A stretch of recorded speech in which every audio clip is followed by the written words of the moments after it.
Hello everyone and welcome back to English with Kayleigh. In today's video we are going to analyse a highly requested poem by Ted Hughes which is entitled The Other. Before we get into it, there's actually some important contextual information that you need to consider. So this poem was published in Hughes's 1990 collection called Capriccio, a collection that revolves around Hughes's relationship with Asa Weevil.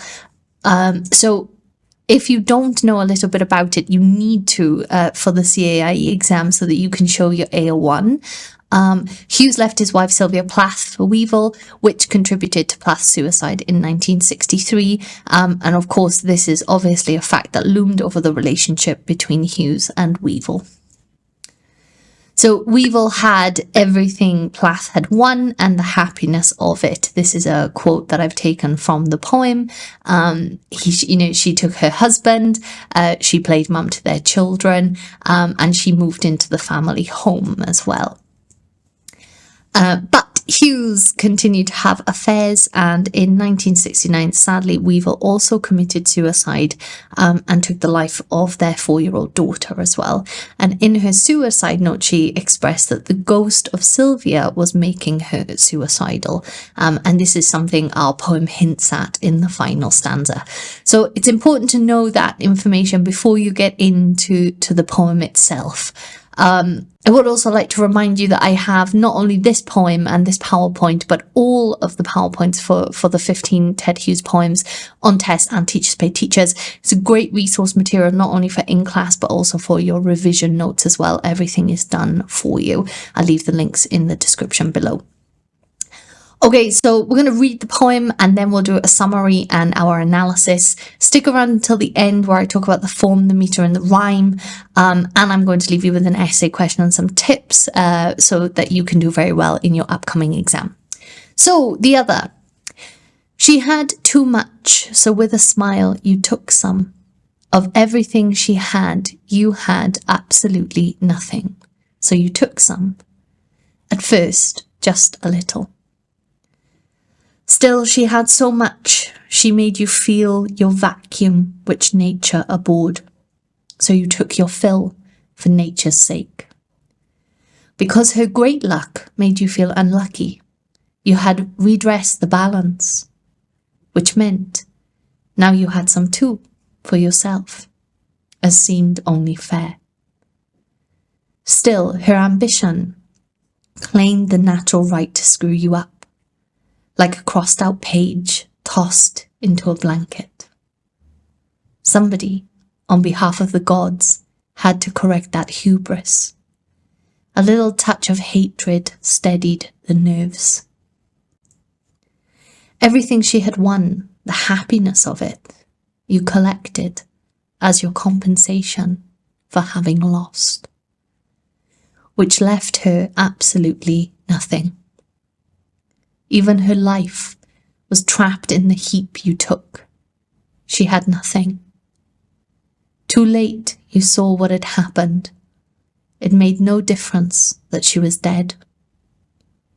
Now that you had all she had ever had, you had much too much. Only you saw her smile as she took some.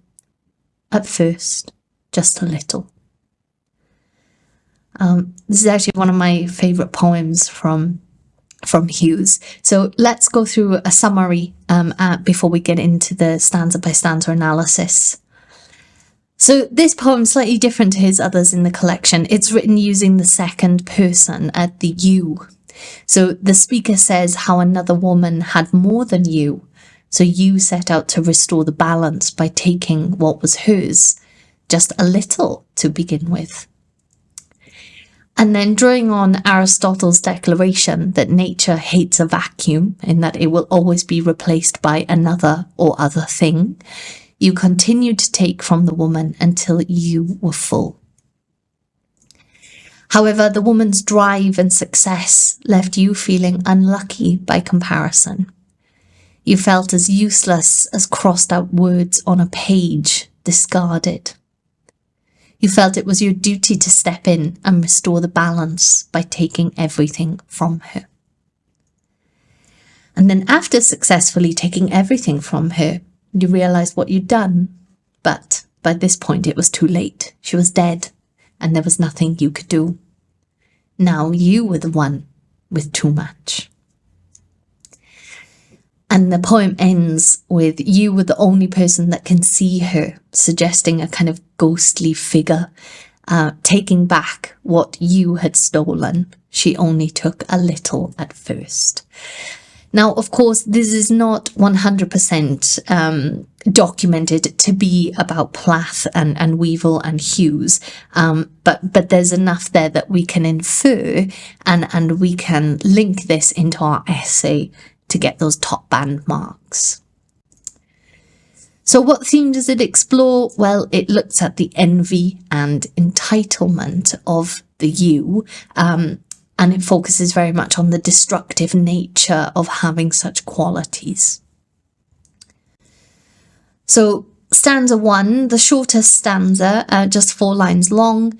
So the entire stanza it's actually very secretive and vague. We don't know what it is that she took, why she took it, and there's no information there. And that's much like the first few things that were taken as well. At first just a little, very small, probably hardly noticeable by the others around them. And it suggests that what they took isn't important, even from the very beginning. It's the effect that it had on the woman that's the focus. So the very first line, she had too much, so with a smile you took some. So we have this sibilance of the S used throughout this first line, and for me it just gives us that the sly actions of the you in doing it whilst smiling. And something else on the smile as well, we get this sense of deception. So we have this question of, did they befriend this person before taking everything from them, or were they simply pleased with themselves? They couldn't help but smile at what they've achieved. Of everything she had, you had absolutely nothing. So there's this syntactical play here, which blurs the distance between the other woman and the you, because in reading it, we would expect for it to say, you had absolutely nothing, so you took everything, or she had everything, so you took something. But in playing around with the syntax and the structure of the sentence, that the sentence is blurring that distance between us being the you, as you read, and the other woman. Absolutely. Okay, so we have this emphasis here. And it goes to show that distance that you so desperately want to close. So we have she had, you had, repeated just in the first 2 lines. It's got the diacope here of had. Not only does it add rhythm to the piece, but it makes the stanza and the overall tone of the poem feel very claustrophobic, like it's closing in on us. And here it goes to show how envy eats away at the space between you and the woman, until you decide to act upon it because you can't take it anymore. In using at first, this qualifier, of course, suggests to us that a lot worse is to come, and it acts as a kind of introduction into the second stanza, where we see the woman's actions kind of spiral out of control and the effects of it.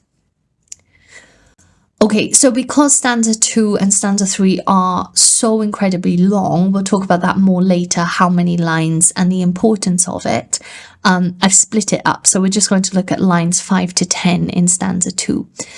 So it starts with, still she had so much, she made you feel your vacuum, which nature abhorred.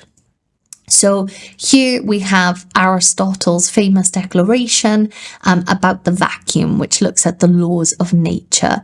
And it basically means that it cannot be empty, and that nature will fill any empty space with surrounding matter. So it creates this beautiful image here that your life felt so empty. And so you took things from her to fill that space, to fill that gap you feel you have.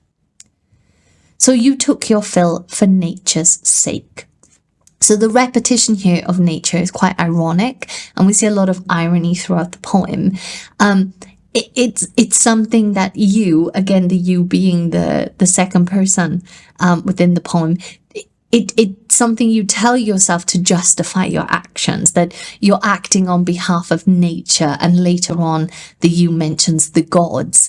So that's their justification, but actually they're just being selfish. Because of her great luck made you feel unlucky. So we've got the root word here, luck, but in changing the prefix, okay, so changing from luck to unlucky, it emphasizes that the abundance of things and of love and happiness she had, or as you perceived it, and your emptiness.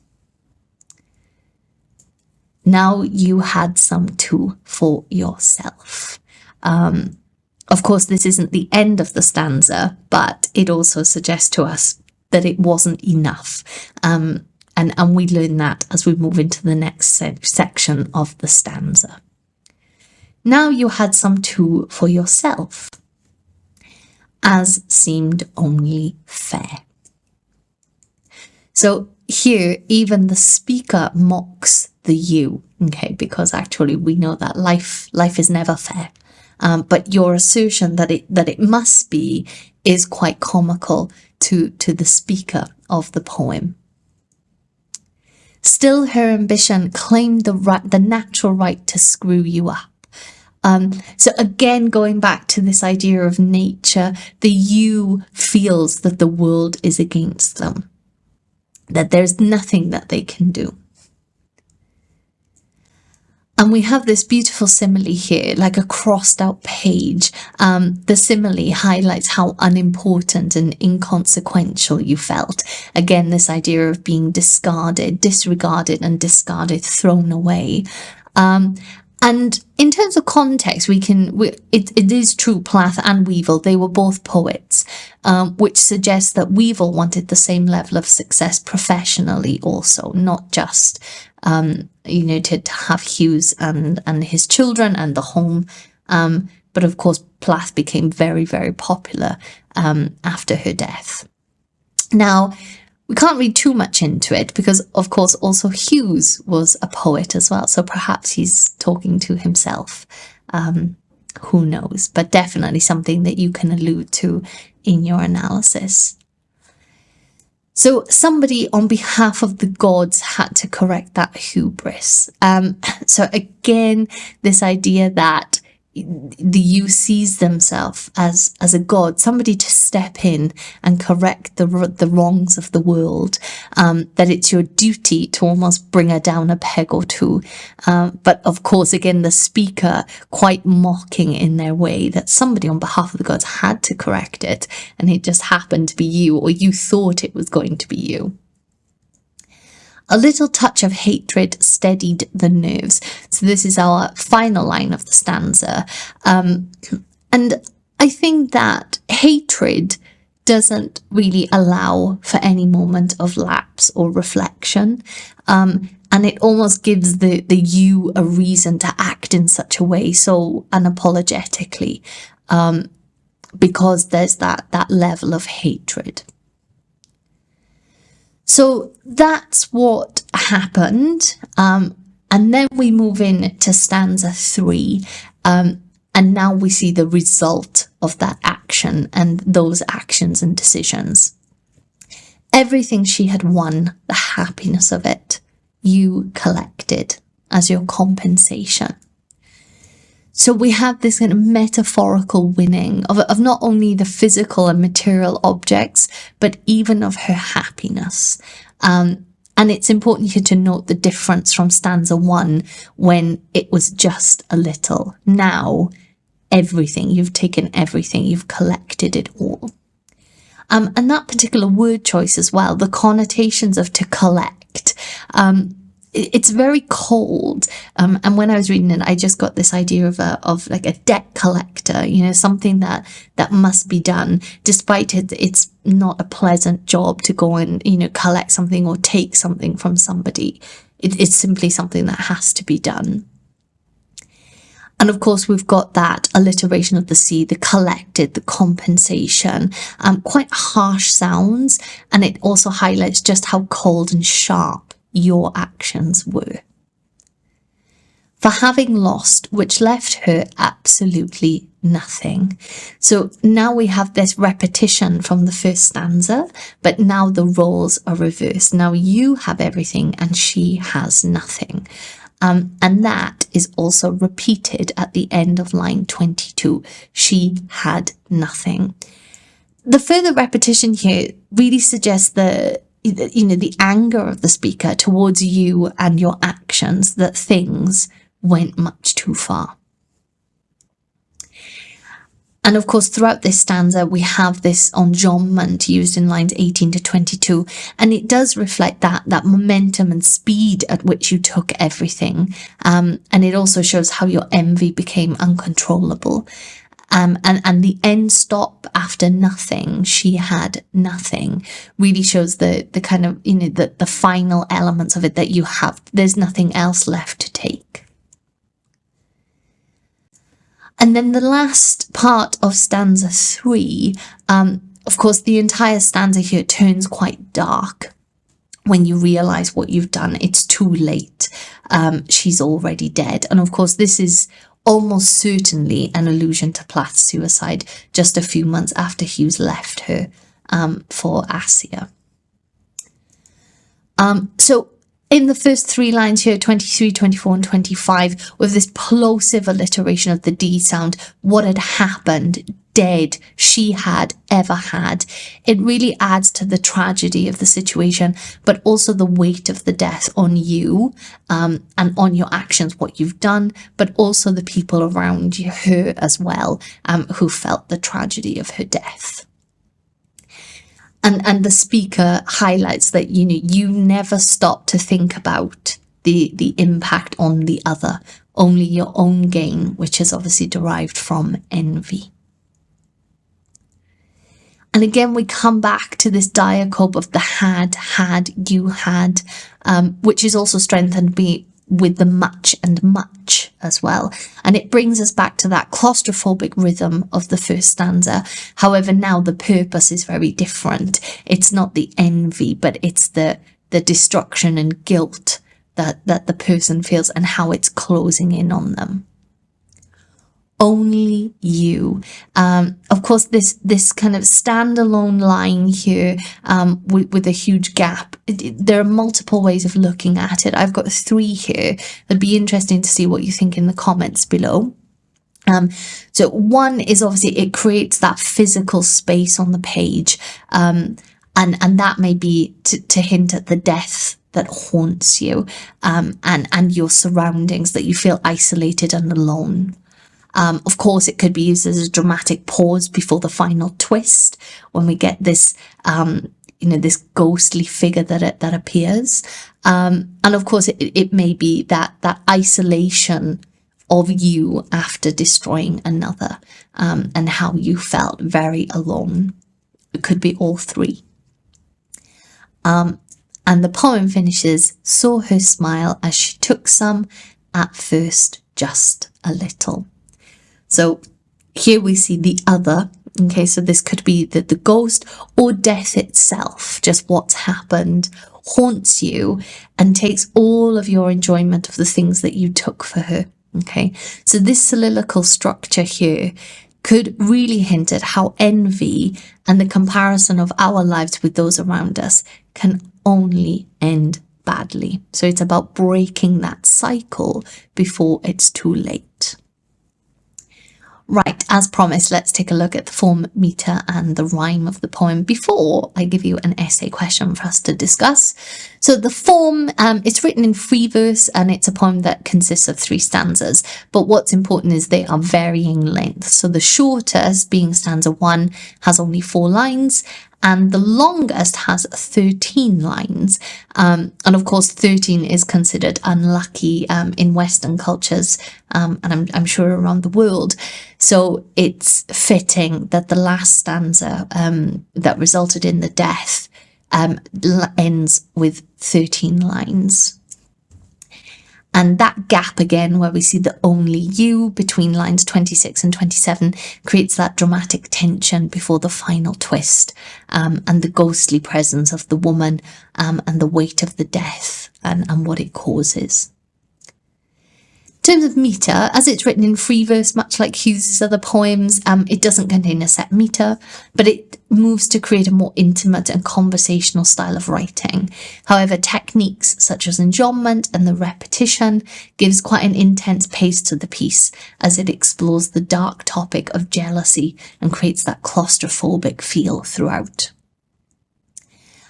In terms of rhythm and rhyme, there's no rhyme scheme, as that we usually use that to create a sense of predictability or harmony and musicality, or as I've written here, a pleasant nature. But given the topic and the style of writing, that would of course juxtapose the purpose. So, you know, it's done purposefully to again create that sense of conversation, but also a very true and honest reflection of something. Okay, an essay question for us to discuss down below.